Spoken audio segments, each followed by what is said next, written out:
Glenn, we're speaking to you in this aftermath of the Pittsburgh massacre, what the ADL has described as the worst anti-Semitic attack in the United States in U.S. history.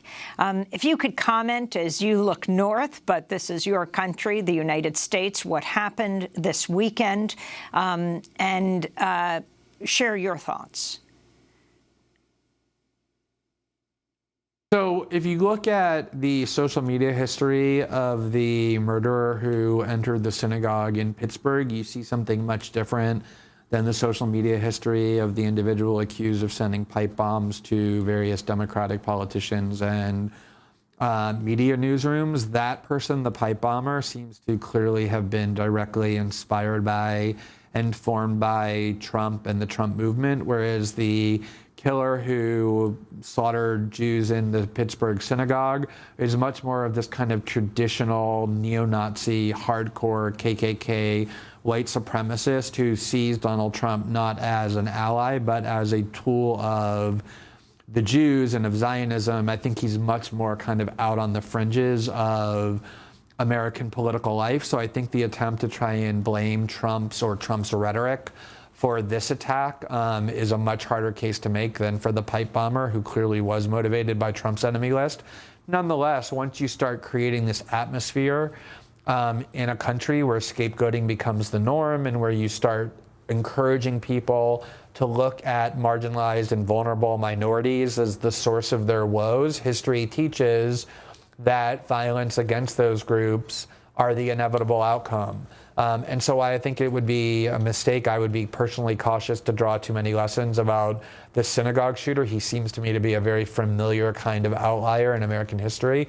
I nonetheless do think that the climate, not just in the US, but throughout the West and democracies generally, has become one where this kind of rage against marginalized groups is becoming increasingly pervasive. You know, you can't say Bowers tweeted out a message, attacking Jews and refugees right before he went in and killed Jewish worshipers because he used Gab. If you could explain what Gab is.